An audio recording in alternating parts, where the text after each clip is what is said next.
alguna manera, en ese proceso creativo, cuando uno dice, listo, esto ya está listo, de alguna manera, si uno cree que su proceso ya está listo, como que te disminuye la posibilidad de crecer, pero en realidad a mí me suscita más emoción saber que no está del todo terminado y que puedo seguir dándole.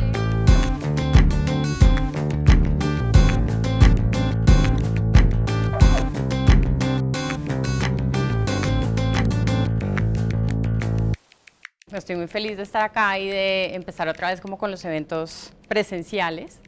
Hoy vamos a hablar de un tema que yo no sé si a ustedes les pasa, pero hay temas que a veces, o cosas que los ponen a hacer, que después dicen como, pero ¿por qué a mí? ¿Cierto? Y este es uno de esos. Yo digo, la crítica yo la llevo mal, o sea, la llevo mal. Y entonces esto me obliga a pensar, bueno, ¿qué hago con esto? ¿Cómo me lo pienso? ¿Cómo planteo esta charla? Y desde dónde lo hago, ¿no? Digamos que un poco la premisa es el espejo, o sea, la crítica como espejo de nuestros mayores miedos en el proceso creativo. Les cuento un poco de quién soy yo. Yo originalmente soy arquitecta, pero digamos que paralelo a la arquitectura siempre he trabajado en diseño gráfico y diseño textil, además de la docencia, que esa es como mi pata adicional. He trabajado, tuve una marca de medias estampadas a mano muchos años, luego se transformó a textiles, hago además en paralelo consultorías de emprendimiento creativo, y digamos que me muevo en todos esos mundos y ustedes dirán como, ¿y esta loca qué? ¿Cierto? Bueno, pues digamos que de alguna manera esa es la primera crítica que recibo siempre en relación a mi perfil, ¿cierto? Y es, usted no tiene una línea clara de trabajo, ¿cierto? Y de alguna manera esta crítica me hace revisarme constantemente, que al final las críticas para eso sirven, ¿no es cierto? Es como, bueno, ¿qué tanto de cierto hay allí? Y un poco, yo no podría hacer de otra manera, también digamos que esa es como una de esas certezas que tengo, y en esa, como en esa disyuntiva, empiezo a entender como, bueno, ¿dónde está la verdad en esa frase?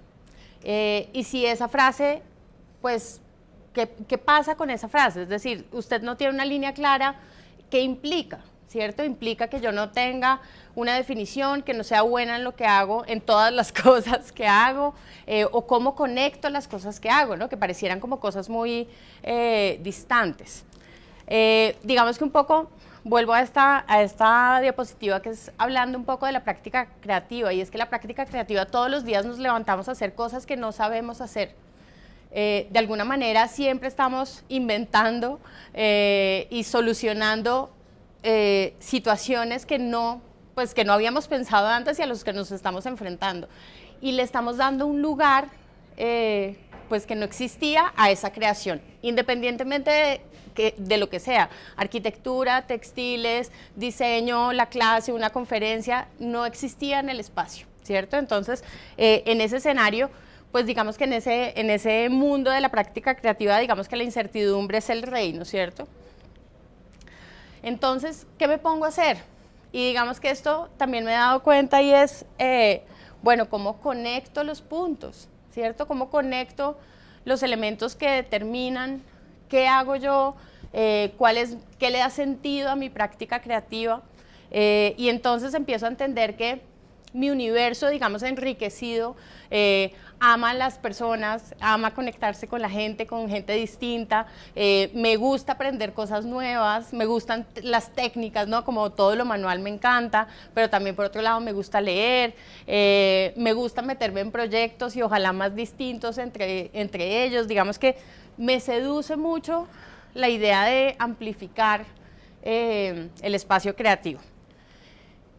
Y digamos que acá hago como un break, y es que parte de la premisa, digamos, de ese conectar los puntos tiene que ver con esa idea del ecosistema creativo y creación de afectos. Y hay una definición que esta la he usado bastante, por ahí me han escuchado antes, y es David Harrington, que habla del ecosistema creativo como 4 estadios. Entonces, uno es el sujeto creativo, otro es el detonante o la excusa creativa, otro es el medio ambiente creativo, que es un poco esto que está sucediendo aquí, y que hay que aprovechar, digamos, y lo otro es la relación entre todos esos elementos. Y entonces cuando uno piensa en que la relación de esos elementos es tan potente y es lo que le da sentido y cuerpo a la práctica, pues empiezo a entender esto. Estos son los temas recurrentes en mi práctica creativa. Y vienen en pares, en tríos, en cuadros, o sea, digamos, nunca están solos. Entonces, digamos que todo empieza por las improntas y ahora se los contaré. Pero luego paso al diseño de superficie, que digamos está amplificado porque no es solamente textil, también trabajo de arquitectura desde ese lugar. También está como todo el escenario creativo y como de innovación. También el tema de educación, digamos, me atraviesa, y por supuesto el tema de la sostenibilidad y la circularidad. Entonces, cuando yo descubro esto, y digamos que haciendo este ejercicio de, ok, yo no tengo una línea clara, pero de alguna manera yo empiezo a ver que todos los elementos empiezan a conectarse en mi práctica a lo largo del tiempo, y esto uno solo lo puede hacer en retrospectiva, eso en tiempo real no se logra, uno solo tiene que hacer esto mirando para atrás lo que ha hecho, ¿cierto? Entonces es como empezar desde el día 1 el proyecto con el que arrancó todo, ¿cierto? Y empezar a conectar como, ok, aquí cuál era lo que me parecía importante, porque además, claro, somos seres que estamos cambiando todo el tiempo, y en ese orden de ideas, pues digamos que en ese cambio hay transición de intenciones, de cosas que nos parecen importantes y relevantes en ciertos momentos. Esta es otra de esas cosas que pues me pasan a mí en la vida, y es que todo se relaciona con todo. Y nuevamente vuelvo a pensar como por qué me tocó esta charla a mí, precisamente. Y es como agradezco infinito porque de alguna manera cuando uno piensa en la crítica siempre le huye, ¿cierto? O sea, es como, a mí me queda muy fácil, digamos, el otro escenario, ¿no? O sea, como ser el crítico. Obvio, digamos que en el ejercicio de la docencia me toca un montón, todo el tiempo. Uno está ahí como con el ojo agudo a ver los vacíos en los proyectos, porque digamos que ese es mi oficio, pero estar del otro lado es de las cosas más horribles que hay. Y entonces hago un símil o una metáfora, digamos, que me parece bien interesante, y es que toda mi práctica creativa nace a partir de la idea de la impronta. Y entonces empecé a pensar cómo la impronta tiene sentido de la misma manera con la crítica, ¿cierto? Y entonces cuando leo un texto que había escrito hace mucho tiempo sobre mi práctica textil y de impronta, digamos que empiezan a aparecer una serie de palabras, pero digamos que un poco es como la presión, o sea, cuando uno hace una impronta, de alguna manera es la huella de un elemento en otra cosa, ¿cierto? Esa es como la premisa de la impronta. En textiles, pues ya sabemos, es una cosa sobre la otra, pueden ser sellos, puede ser lo que uno quiera. Y digamos que esa impronta nunca es la misma, porque cambia dependiendo de la presión, del entinte, del desgaste del sello o de la superficie que estamos estampando. Y entonces pienso como, ok, la presión, el desgaste, el entinte, y empiezo a pensar como, esto se parece también como en el sentido de la crítica, como, ¿quién es el que nos está haciendo la crítica? ¿Con qué fuercita nos está haciendo la crítica, cierto? Porque hay gente que le hace unas críticas así radicales, espantosas, pero hay otros que son súper amorosos, entonces también como entender como de dónde viene y cuál es la intención, y también, digamos, poder leer más allá. Hablo de la impronta como inicio de toda mi práctica, y esto se los voy a mostrar acá un poco. Este es como todos los proyectos, o algunos de los más relevantes, digamos, que me han llevado desde la impronta, desde la lógica de la impronta. Entonces, pues digamos que tengo mi práctica creativa de superficies, pero también terminé haciendo una maestría en diseño para industrias creativas con una excusa sobre la impronta. También he trabajado con artistas, pero entonces también aparece una colección de diseño textil que fue bien importante. Luego esto me da paso también como a trazar puentes con la arquitectura, y entonces empiezo a pensar cómo la impronta, digamos, puede ser un elemento pues que tiene sentido, digamos, dentro de este ámbito de la arquitectura, porque además, digamos, la premisa cuando yo empecé con Diente de León Medias, la premisa era como trabajar la idea de la superficie, ¿no? Y de la superficie, cuando uno habla de la superficie, es un elemento absolutamente arquitectónico, es como la cubierta, es la fachada, es lo que envuelve, ¿no es cierto? Y cuando yo pensaba en las medias, pensaba un poco en ese escenario, es una superficie que envuelve, que abraza, que además es una fachada, porque digamos que en ese momento, o sea, hace 10 años fácilmente, no existían medias de colores acá. ¿Sí? Y no existían medias estampadas, pues había unas italianas fantásticas, fabulosas, incomprables, pero digamos que no era común. Y me inquietaba un montón esa posibilidad de que las mujeres no se sintieran vulnerables cuando se pusieran medias, ¿sí? Entonces el cubrir, pero cubrir contando algo, ¿no? No el tapar la mojigatería, sino como me muestro, pero muestro otra cosa, no estás viendo en primer plano la corporalidad, sino estás viendo una narrativa, un cuento y algo más. Y entonces, aquí hay una cosa que pienso que es importantísima y que me atraviesa también, ¿no es cierto? Y es la idea de que todo acto creativo supone de la existencia del otro. Cuando pensamos en eso, cuando nosotros ejecutamos alguna creación del escenario que uno quiera, empieza a existir cuando existe un otro que lo vea, que lo escuche, que lo sienta, que lo viva, que lo recorra, ¿cierto? Ahí es cuando empieza a estar viva ese acto creativo. Y en ese escenario, cuando uno empieza a pensar que la existencia pues digamos que existe ese otro, pues inmediatamente surge la idea de la crítica. Es decir, estamos vulnerables, expuestos, nuestro proyecto está allá, ¿cierto? Lo soltamos y eso supone que la gente va a tener una mirada y nosotros no vamos a estar ahí ni para explicar, ni para contar qué fue lo que hicimos, ni para justificar todas las acciones que estamos haciendo, ¿sí? Y eso es muy fuerte, ¿no? Y pensaba yo como, bueno, pero ¿cuáles son como los elementos que podemos como resolver desde ahí?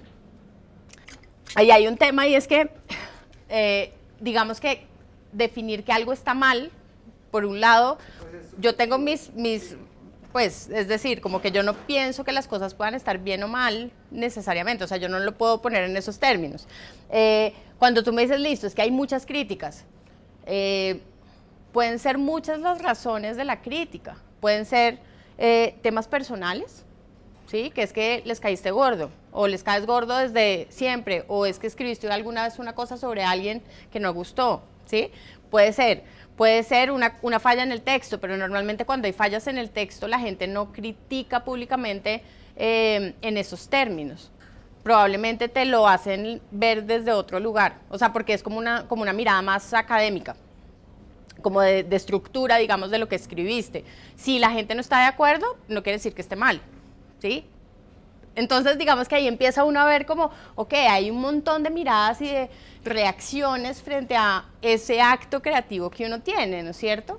Que no necesariamente ni son crítica, ni son constructivos, ni hay que pararle tantas bolas necesariamente, ¿sí? Creo que cuáles son o cómo identificar esas cosas, bueno, ahorita más tarde les cuento un poco como sobre eso, cómo hago, pero yo creo que esto en esencia tiene que ver con una cosa particular, y este es un pensamiento que me obligó a hacer esta conferencia y a unir otra vez, nuevamente, todos mis puntos. Si se han dado cuenta, todo empieza a repetirse desde la línea creativa, empieza a salir como todos los temas y tienen sentido allí. Y cuando yo hablo del proceso lineal, ¿cierto? es como esta línea de producción, ¿no es cierto? Entonces nosotros creamos, producimos y entregamos al público, ¿cierto? Entonces yo tengo que escribir un artículo, lo escribo y sale al público y eso ya dejó de ser mío. Pues no, sigue siendo mío, pero digo, está afuera, yo ya no puedo hacer nada, ¿cierto? Cuando pensamos en esa lógica desde el proceso lineal, de alguna manera, pues es perverso. Es perverso con la obra final, ¿sí? Con ese producto tuyo, porque esas críticas ya no te sirven para nada. Y es un poco, les ponía, la creación está al aire, ¿no? Y entonces está solita, vulnerable, y está allí, y ya está terminada, además, como en ese imaginario de, pues ya está listo, ¿qué puede hacer? Y da como esa sensación de, pucha, ¿y ahora? O sea, ¿la embarré o no? Sí, como que escribo algo retractándome, ¿no? Y entonces yo me pregunto, ¿será que ahí pues ¿para qué nos sirve? ¿No es cierto? Y entonces pongo este personaje haciendo como este gran gesto, pero es como, ahí ¿para qué sirve la crítica? Cuando el proyecto ya está al aire y está afuera, ¿sí? ¿Para qué le sirve a uno? Porque uno nunca hace dos proyectos iguales. Entonces, cualquier retroalimentación en ese momento, pues deja de tener sentido, ¿sí? Y esto, ojo, es una postura personal, digamos que me atraviesa desde todas las cosas que he conectado. No es una verdad, y obvio no es una verdad, ¿sí? Pero para mí, digamos que funciona de esta manera. Y mucho he tratado de trabajar este ejercicio de ser coherente con lo circular, ¿cierto? Yo dicto una clase de moda circular, pero también digamos que desde mi oficio de consultora, también trabajo el modelo circular en proyectos creativos, como la lógica constructiva de los proyectos creativos desde lo circular. Y empiezo a pensar, ok, el proceso creativo también tiene sentido cuando lo pensamos desde lo circular. Pero ¿qué haces tú si tú eres la que se da cuenta del error, sin que alguien te lo diga de afuera? A mí me pasó con un producto, sí. Yo me di cuenta del error, entré en pánico y mi hermana fue la que me dijo, ya cálmese, fue usted la que se dio cuenta, de pronto nadie más se da cuenta. Yo creo que uno siempre se da cuenta de sus errores. O sea, eso que uno no se había dado cuenta, olvídelo. No, y de hecho uno siempre sabe. Sí, y cuando ya está publicado el texto, cuando... Sí. Pues yo creo que lo elegante siempre es corregir. Digamos, en un escenario de un texto, pues lo correcto es decir como, hey, no sé, lo que sea que haya sido, dependiendo del grado del error.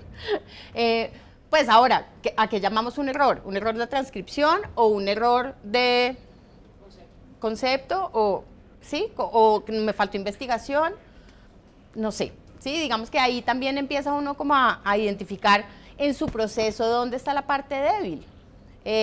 Y yo creo que ese es un llamado que uno tiene en la tripa, es decir, eso uno lo sabe.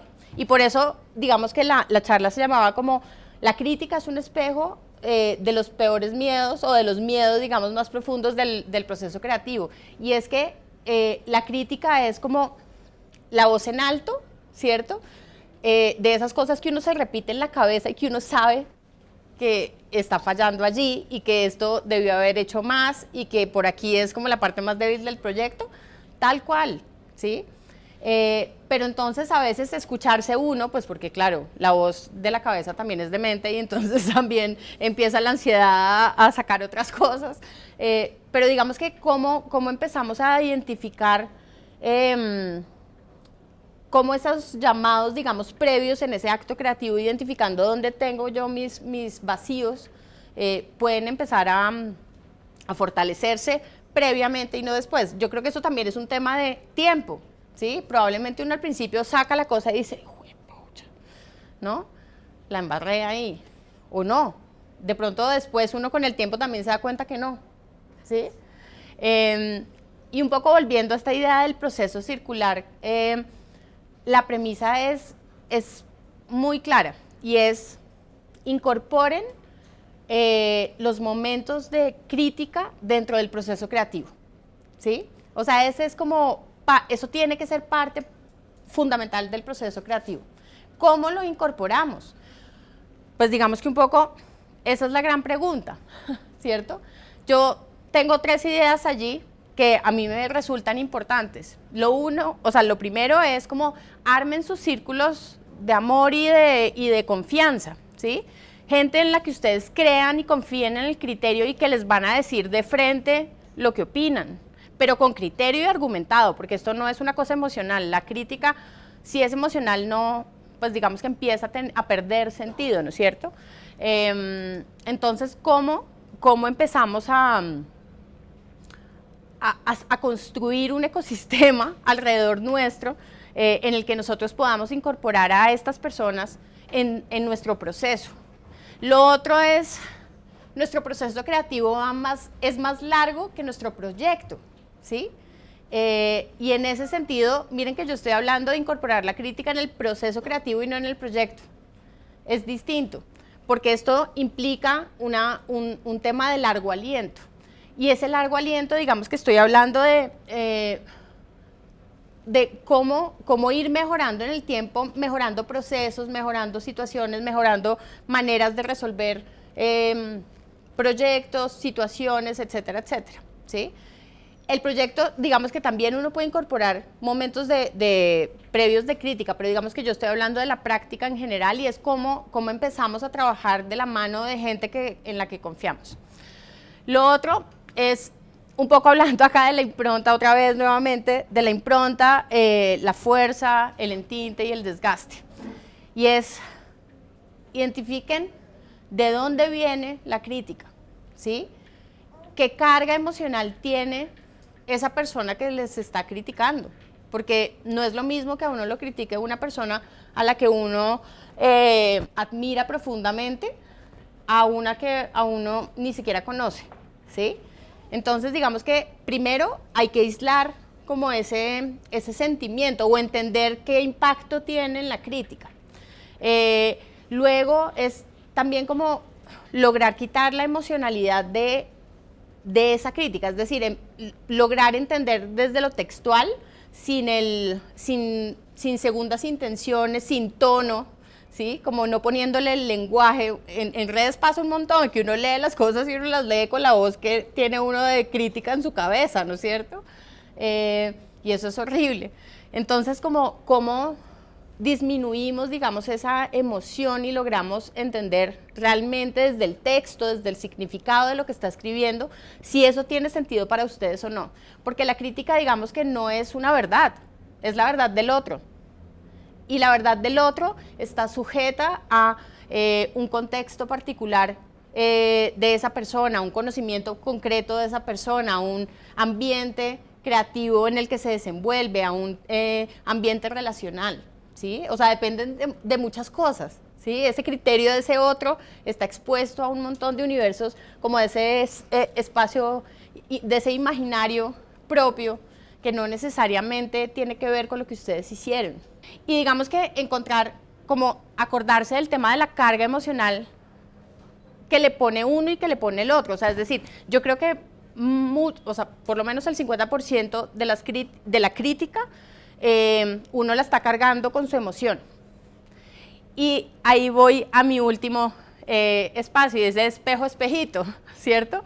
Y es que la crítica nos detona un montón de cosas. Y nos detona cosas que no necesariamente están ligadas a la práctica creativa específica, ¿sí? Nos detona cosas de nuestra personalidad, de nuestra emoción, de nuestro ser individuo particular. Entonces, digamos que ahí creo que yo en esos 3 escenarios pienso que puede tener sentido como poder tomar distancia y poder coger lo que nos sirve, ¿sí? Que al final es eso. Se me olvidó poner una diapositiva que me encanta, pero se las voy a decir. El error es una intención oculta. Sí. Brian Eno es un personaje fabuloso que se inventó un set de cartas para salir del bloqueo creativo, y una de esas es esa. Y eso es increíble, o sea, pensar en eso, porque de alguna manera uno no aprende de los logros, uno aprende de los errores. Y cuando uno va por la vida solo, así alzado en brazos, pues en realidad, ¿qué estás aprendiendo? ¿Sí? Esa es como la gran pregunta. La crítica es horrible, pero es tan necesaria y no existe sola. existe en armonía y en sinergia con el acto creativo, es decir, está plenamente vinculada, ¿sí? Porque sí, porque los halagos, pues sí, le hacen bien al ego y le hace a uno crecer el corazón ahí, hincharse de emoción, pero en realidad no te sirve para nada. Uno después arranca el siguiente proyecto con un vacío enorme. En cambio, cuando uno le ha embarrado, o sea, arranca con un piso que no tiene de otra manera, ¿sí? Pues nada, esa digamos es un poco como las conclusiones a las que llegué pensando en esta charla y en esta invitación amorosa de María. Entonces, críticas por interno, se vale. Ahí están mis redes. Pues digamos que espero que, estas reflexiones tengan sentido para ustedes. Digamos, para mí fue maravilloso sentarme a pensar en esto y cómo la crítica tiene sentido en mi práctica y cómo el hecho de pensarme mis procesos creativos de manera circular, pues digamos que hace que la crítica hace parte no se vuelve el elemento, el spotlight ahí como la gran cosa, sino es sencillamente un momento de retroalimentación donde tienes el tiempo de pivotear y tienes tiempo de modificar cosas. Y uno siempre puede cambiar de opinión, uno puede modificar las cosas, digamos que al final nada es tan definitivo, ¿sí? Y menos en el proceso creativo. Muchas gracias.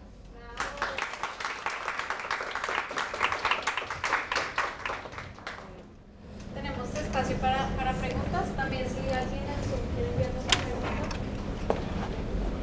¿Cómo crees tú que uno puede salir del miedo a la crítica después de una crítica fuerte que te llegó de pronto muy profundo a dejar de perderle el miedo al proceso creativo?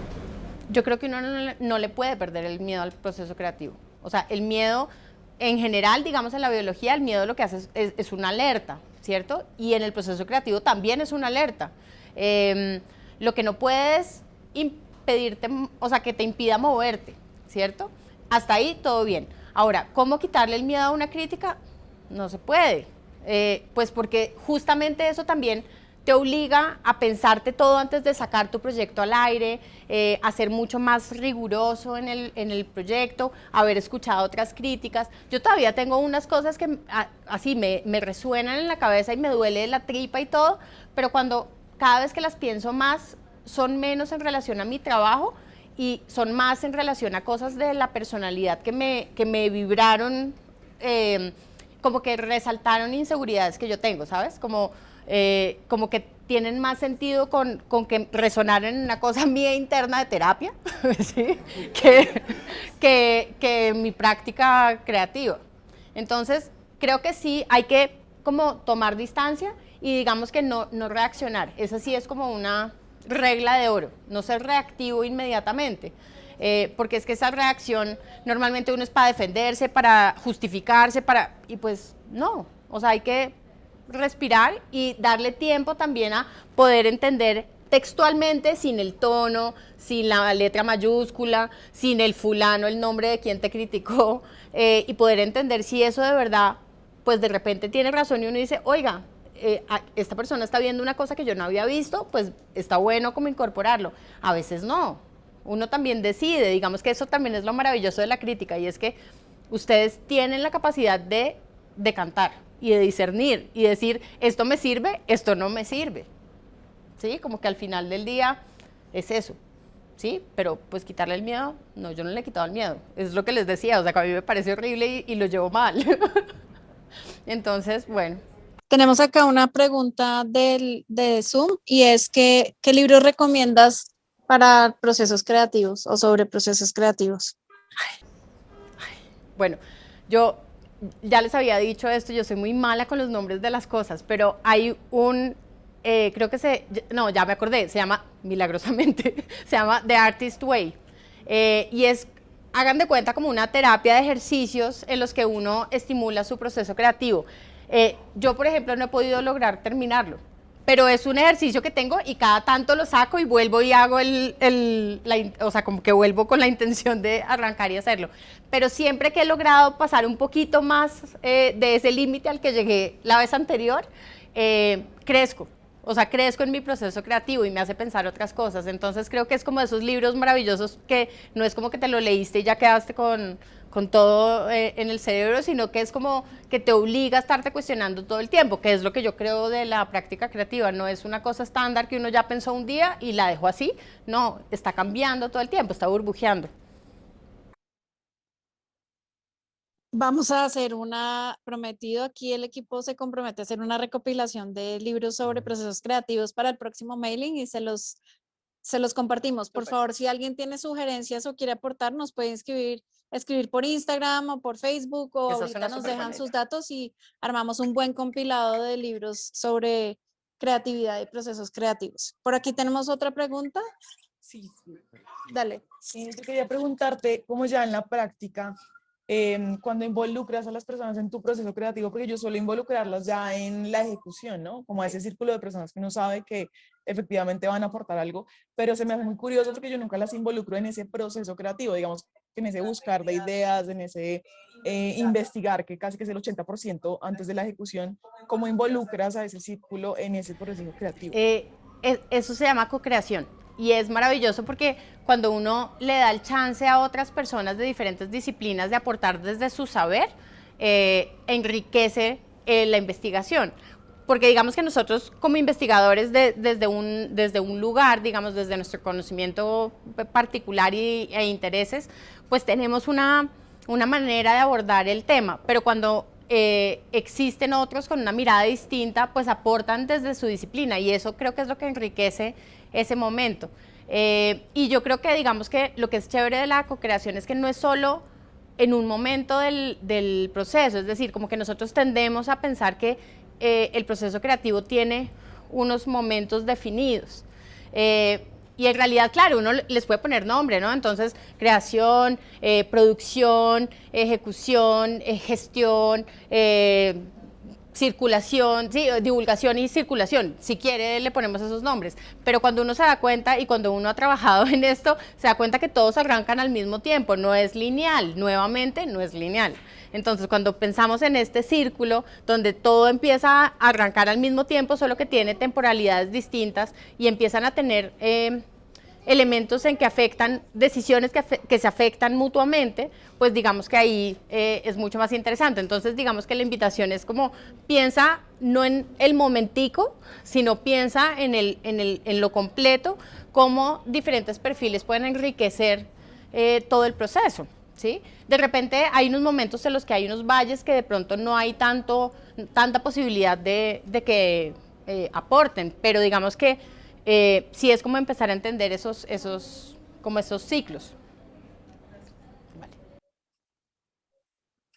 Hola, Hola. muchísimas gracias. Yo no estudié una disciplina tradicionalmente creativa, yo soy economista, pero en ese camino precisamente para mí el tema de la crítica mucho tiene que ver con la legitimidad como creador, como que me da el título como La creador, validación. ¿no? Y para mí siempre ha sido yo soy muy consciente de las disciplinas, porque si le pregunto a un economista, seguramente su crítica, ¿no? Y si le pregunto a una persona de las humanidades, no es muy diferente. Entonces, para mí el norte siempre ha sido un poquito como cuál es el objetivo creativo que yo quiero en el fondo. Quiero conectar y si se logra esa conexión, pues yo digo chulo, a pesar de, ¿no? Sí. O de pronto si se logra esa funcionalidad, chulo, ¿no? No sé si tú has pensado como si tienes como cuáles son tus nortes creativos un poco que te dicen, sí, yo soy creadora legítima, como esta crítica la descarto, esta la dejo, ¿no? Y también lo digo porque tú eres arquitecta, entonces es muy interesante también cómo te has aproximado, por ejemplo, a la materialidad desde tu disciplina. Es muy Cosas así. bonita esa pregunta porque Gracias. yo lo que he hecho en el tiempo es de construir el perfil particular, ¿sí? Y lo he construido de muchas maneras. Digamos que la primera, claro, yo me gradué como arquitecta y eso tiene unas implicaciones para bien y para mal, ¿sí o no? Y después de eso yo tuve como una separación así abrupta y me fui a Inglaterra. Y cuando me fui a Inglaterra, pues me deconstruí, porque entonces empecé a trabajar en un escenario que nada tenía que ver con la creación. Yo trabajaba en un barco y en ese escenario pude entender, digamos, que mi conectar no era esa etiqueta que uno tiene, yo hago, ¿sí? Yo soy tal cosa porque es que yo soy arquitecto, sino que yo soy muchas cosas. Y cuando entendí eso y entendí que mi posibilidad de conectarme legítimamente no está en mi disciplina creativa, pues digamos que eso fue como, ¿no? Y ahora digamos que después de ese viaje, lo que he tratado de hacer es ser consecuente con ese pensamiento. Entonces, lo que he hecho en realidad es tratar de construir esa particularidad y como de darme el chance de hacer otras cosas y de trabajar con gente distinta y de trabajar en proyectos que de pronto dice la gente como, pero ¿usted qué está haciendo ahí? Pues sí, como que al final siempre he encontrado mi lugar, ¿sí? Porque me lo he permitido. Entonces, digamos que eso sería como el deja de ser economista, en el buen sentido. Para mí los economistas me parecen brillantes, o sea, me parece que es como una disciplina que es maravillosa, porque esa sí conecta con un montón de escenarios. O sea, no es tan radical, digamos. Bueno, aquí, pena, Juan, voy a seguir acá que tenemos una pregunta en el chat de Zoom. Dice Jay Martin, cuando estás creando, imaginando hasta dónde proyectas el alcance geográfico de tu creación. Ay, Jay, muchas gracias por la pregunta. Creo que yo no dimensiono el alcance geográfico de mi creación. Es decir, depende también de la creación, es decir, cuando uno piensa desde la arquitectura necesariamente está delimitado en un espacio físico matérico, ¿cierto? Pero cuando hablamos de otros escenarios, digamos que pueden tener un alcance mayor, digamos que ahí creo que lo da específicamente cada proyecto, como entender la dimensión, digamos, que ocupa, ¿cierto? Igual los proyectos después tienen vida propia y es que eso es lo más maravilloso, pues porque de verdad empiezan a ser parte de la vida de personas, y no estoy hablando de arquitectura, estoy hablando de todos, de la gente que se compró una blusa que yo hice el estampado, sí, como que empiezan a ocupar otros espacios emocionales incluso. Entonces realmente uno no logra dimensionar como el alcance de eso que produjo, ¿sí? Como que, y creo que eso es lo más sorprendente y creo que eso es también lo bello de la práctica creativa, que uno toca muchas fibras de muchas dimensiones y que uno no logra tampoco como dimensionar o sea, como ser tan riguroso de tener la claridad de hasta dónde va a llegar. Es que es una de las cosas de la creatividad, que va desarrollando, se va cogiendo un camino, se devuelve para Exacto. el otro, o sea, No es lineal. no hay un fin tampoco específico, No. ¿no? Puede ir rotando Así, sí. en muchas cosas. Por ejemplo, hay cosas que se reciclan, o sea, uno en creación tiene unas ideas que desarrolla hasta un punto, pero de pronto no está suficientemente listo para abordarlas y vuelve y las aborda 10 años después, con una mirada. Exacto, ¿sí? Entonces, todas esas construcciones que uno tiene de alguna manera es como la materia prima que se va, ¿no? Como ese universo relacional de neurona, de ideas, de todo lo que empieza uno ahí a nutrir. Cuando hablaste de que te dan una crítica y tú vuelves como a repasar lo que hiciste, ¿sí?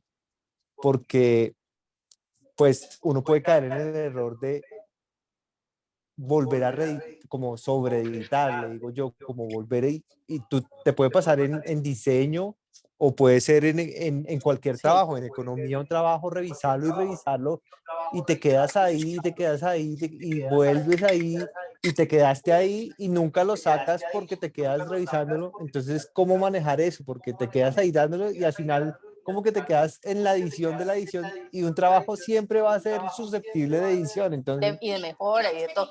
Y digamos que ahí la respuesta está en el proceso circular. Si yo pienso en el proceso lineal, es un producto que tiene que estar finalizado. Cuando yo pienso en el proceso circular, es un proceso precisamente. O sea, por eso hablo del proceso creativo, que es un proceso, no termina, ¿cierto? Y entonces en esa lógica de algo que no termina, pues es susceptible de cambio. Y esa es como la libertad que me doy, como de, yo no digo como, ya quedó ese estampado y quedó así, le puedo seguir dando vueltas y eventualmente vuelve y sale 10 años después con otra lógica, no sé, ¿sí? Como que para mí los proyectos quedan como detenidos de repente en el tiempo, pero no es porque estén terminados, es porque, bueno, mi foco está en otra cosa o estoy haciendo, no sé, o como que